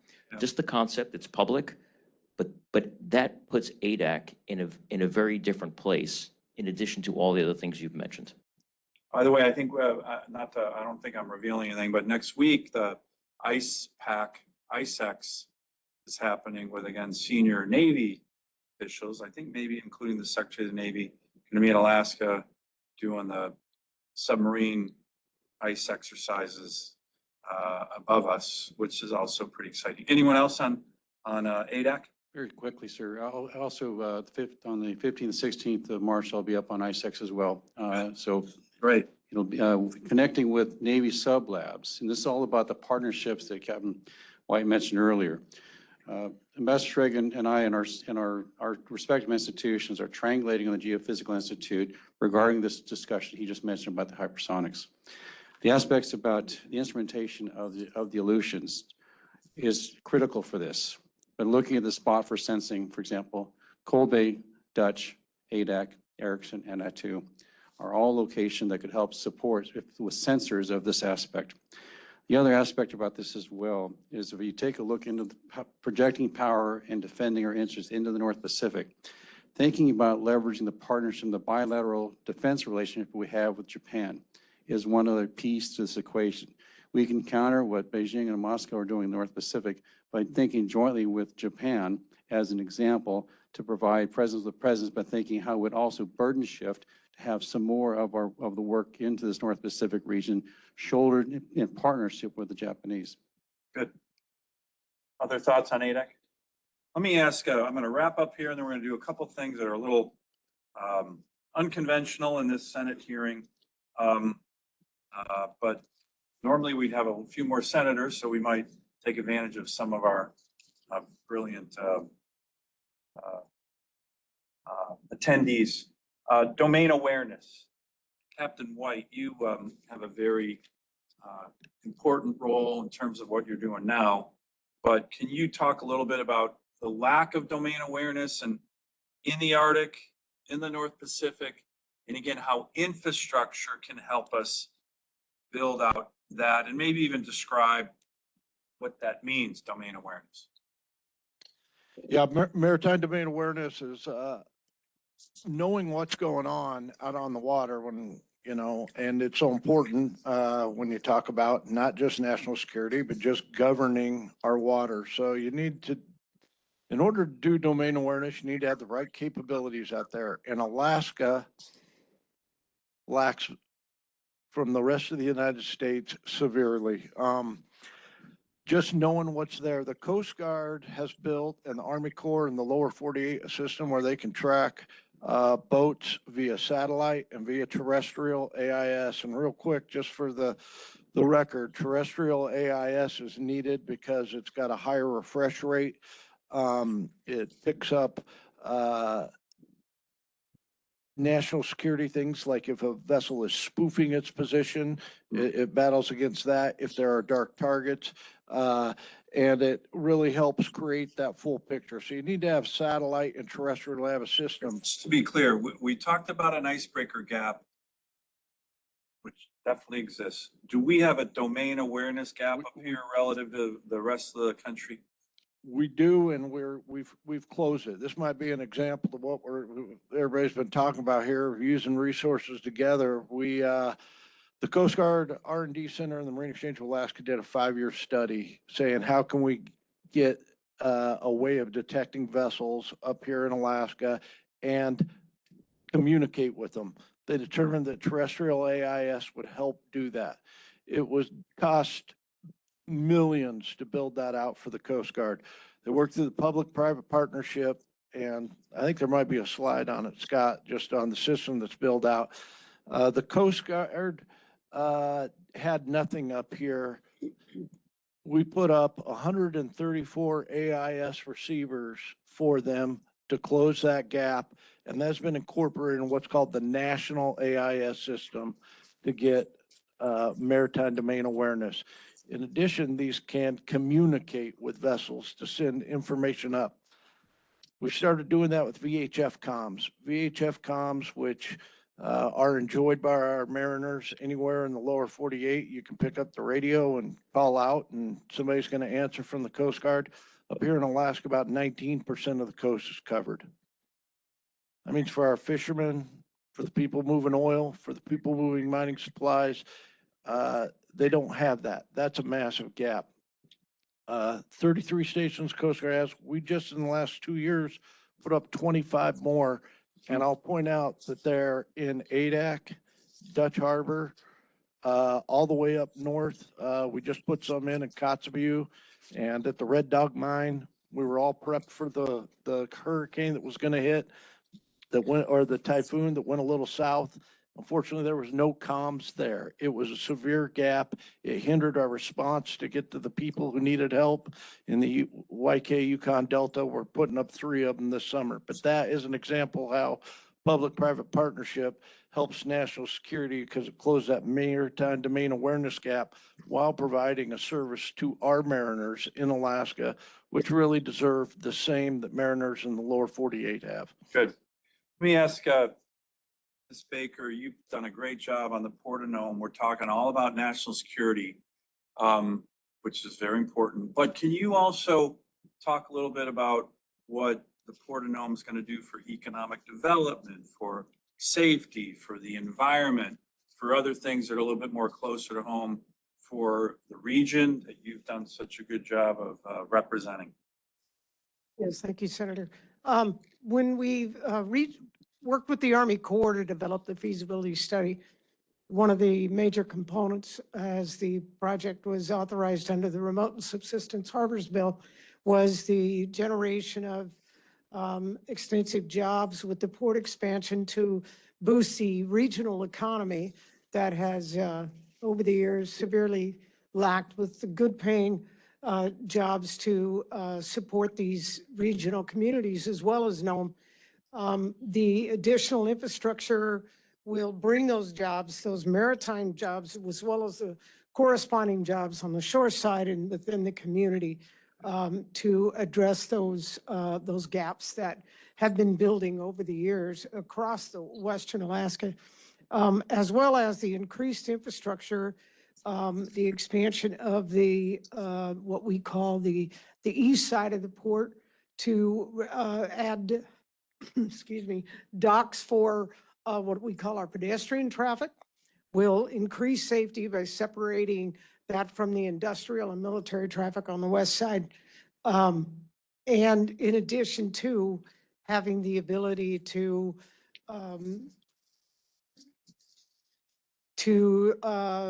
stockpile and position oil spill response and search and rescue assets, excuse me, my throat isn't cooperating, in the region at this position so that they're not trying to pull oil spill responses and life safety mission resources from lower 48 or lower Alaska in responses to the events that are happening further north of us. The cruise industry has blown open. They're building more ice-strengthened hulls for tour ships. We're seeing more traffic, more, at this time, we're seeing larger vessels that need to anchor offshore because of their draft. They're bringing more and more people to the Arctic. The resources to respond to any type of an incident just must be positioned closer to where those incidents are going to occur. And NOAA is prepared to, the infrastructure that will be developed will help enhance that positioning of those oil spill response assets and resupply and refueling the marine assets that are needed to transport that to the events. Great. And then what about the mining that's going on in the Nome area as well? Resource development, we have been working with Graphite One on the graphite mine for staging their export quantities out in our increased laydown area at the port. They have recently, as of last year, determined that the 40-foot basin is critical in their ability to export their resource for the vessels that they need to bring to Nome to take that resource out for processing. Right. So before they were discussing being able to use the backhaul capacity for the local cargo carriers, but that has since changed and that is not going to be sufficient to meet the demand. So in addition to, there are a number, I didn't bring a map, but there are a number of natural resource locations and potential sites across the Seward Peninsula that can benefit from the expanded capacity for export of all sorts of those critical minerals, in addition to graphite, to be exported with the expansion of the Port of Nome. Great. Well, listen, you've been a great witness. We've a great panel of witnesses. We are a little bit into over a little bit over an hour and a half in this hearing. So I want to thank everybody because I'm chairing it and it's a field hearing.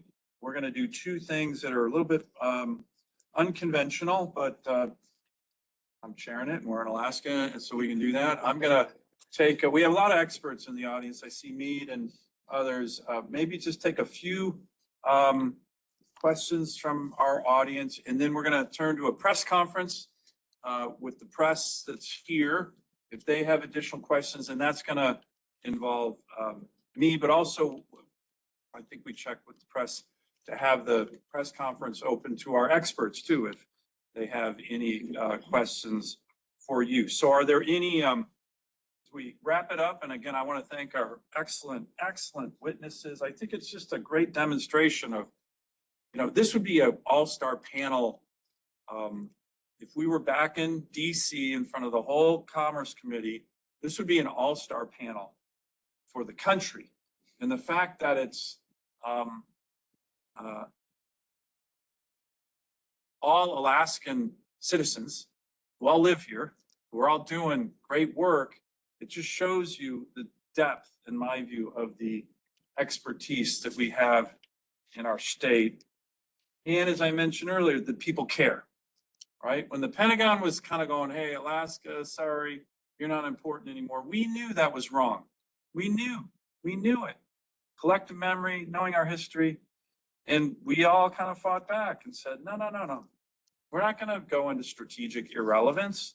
You generals and admirals need to wake up and figure out, read a map, for goodness sakes, and see how important we are. And that's happening. And I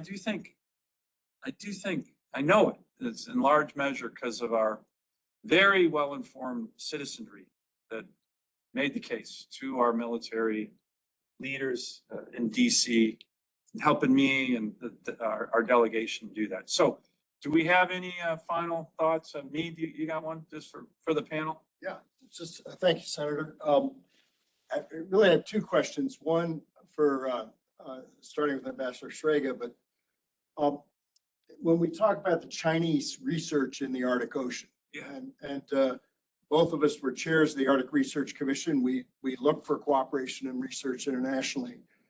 But was the Central Arctic Fisheries Agreement kind of a gold-plated invitation for the Chinese to come up and do a lot of fishing research in the Central Arctic? And is there anything we should do with that agreement to more moderate that, especially now that we own the ocean bottom in a large part of the Central Arctic that we have some sense to control? That's my first question. And then, Senator, for the whole panel, I just have read what you got in the Coast Guard authorization bill this year and in recent bills. You know, we have a new security effort in the Bering Sea to look at these, and that'll be a CMTS joint effort. Something we got in 4 years ago that you helped us get in, and Dr. Sfraga and I worked on this with you, was a Federal Advisory Committee on Shipping, and Church, you may have some things to report on that. I see your Assistant Scott there, and a group of us have worked on raising the standards for oil spill research. So all these things are going to contribute more to Arctic presence in the Bering Sea, and I'm just wondering if the panel had comments on that. Good. So those two things, China and the other thing. As a former chairman of the Arctic Research Commission, he knows a heck of a lot about these issues. He certainly does. We learn from him all the time. Meet on the issue of China and research. So, you know, to the senator's point, 4 or 5 research vessels off our coast this last summer. And if you nest the storyline of joint naval operations, joint Coast Guard operations, FSB, PRC, Coast Guard operations, it all sums up to, you know, they're not just here to innocently, I believe, research the area. I think there's a whole lot else going on. I think that's pretty clear. Proven. Yeah. With regard to their cooperation with the Central Arctic Ocean's Fisheries Agreement, I think that is, at the time when that was built, it was also in line with other international postures the U.S. and others had in terms of trying to bring China into the fold, whether it was the International Monetary Fund or the, you know, many multilateral organizations, with the hope that they would integrate into and be transparent about their work. That is still a hope. I would put a big question mark on that because of the activities that we see off our coast. So they seem to be engaged.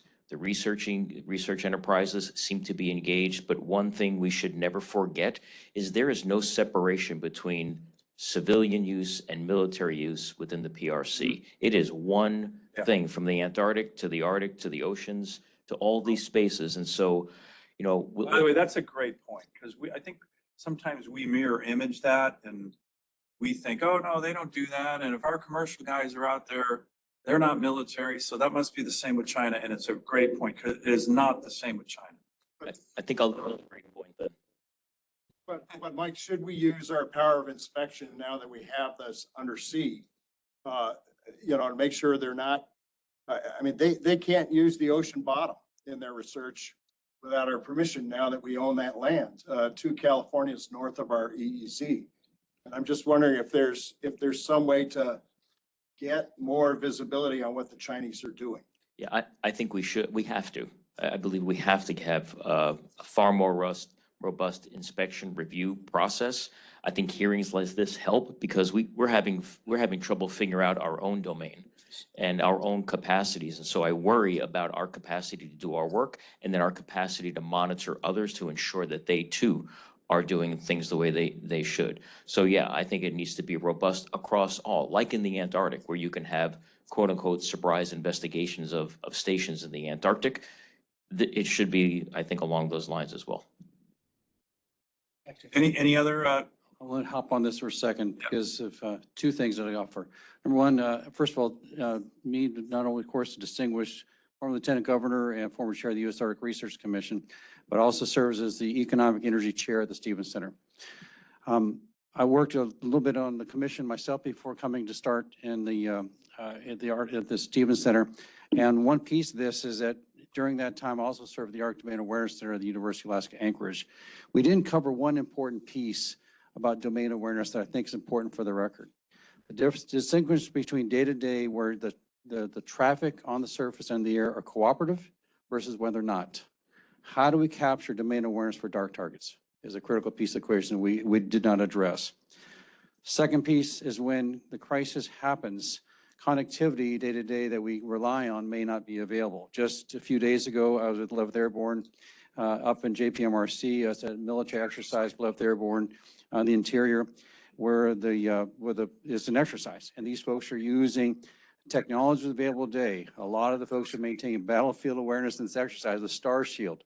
That's fine when day-to-day. But when we're in a contested environment, how reliable are these technologies we become reliant on in day-to-day when the crisis goes on? I'm sure that connectivity is not going to be as reliant, or it may be susceptible to spoofing. So to Mead's point, though, when we look at the aspects of the shipping and increasing of economic opportunity through essentially the transpolar route, because if you look at the routes today between the Northwest Passage, right now, of course, it's pretty frozen over. It has a min draft of about 33 feet. The North Sea route's a draft of about 38 feet. You're looking at the transpolar routes, the only one that has an unlimited draft. You're seeing a lot of newer vessels are moving in at the 50 to 60-foot draft, putting essentially the Northwest Passage and the Northern Sea route pretty much out of business. Transpolar is going to matter. Mead Treadwell put it together an effort a number of years ago called CLAC, looking at the aspects of authorizations to think about how you have a St. Lawrence Seaway of the transpolar route, not for today, but as it's coming as we're getting to a diminishing ice environment. We at the Stevens Center hosting a workshop on the 13th to 14th of April called an Arctic Pacific Security Dialogue, one of our regional security dialogues, workshops focused on addressing thorny problems. How do we look at Arctic shipping and the shortfalls and limitations that are coming when we're looking to try to take advantage and get ahead of the ball, or perhaps skate to where the puck is going to be in trying to figure this problem out? So looking forward, if folks are interested in that, come take a look with me later. We'll get you an invite. right. Any other thoughts on that, Captain? Yeah, We are looking at Arctic shipping right now. We got a live watch. There's a program called Arctic Watch created by Alaskans using technology. And I want to say something about all these ships operating. They are assets to our country. We're putting sensors on them. We just put a sensor on a camera on the Sikuliak because it operates up in the Arctic, so you can see everywhere it goes. It's down in the Antarctic right now. You can go on a web page and you can look and see everything that vessel is seeing as it operates. We're putting sensors on boats and working with local communities to gather information and bring it to a fusion center. And it's for industry, it's for managing that maritime transportation system, but it's totally beneficial to national security. So it addresses that whole spectrum of issues. And that's how we got to continue to work together. And that program, the Arctic Watch, is also working with locals in the communities to gather information and have a fusion center. And it might be stuff that's relevant to Customs or the Coast Guard or DOD, or it might be stuff that's, hey, this is important for managing our ports and our maritime safety and logistics up there, but we need to work together if we're going to close this gap. Good. Any other question, final from the audience? Ralston on Save the Whales. I was up there at Save the Whales, and the ship that came in was, and sliced through that 15-foot wall of ice like butter, was a cargo ship, an ice-breaking cargo ship from the Soviet Union. That's how far behind. Yeah. Well, we're making progress. Well, listen, I want to thank the panel again. I want to thank our audience. 2 hours, it's a long hearing, but I think it's very important. And now I'm looking at where's my team? Devin, where did you go? Okay, so I think now we're gonna just turn to, I think we have some press here. The whole idea was to do a little bit of a press conference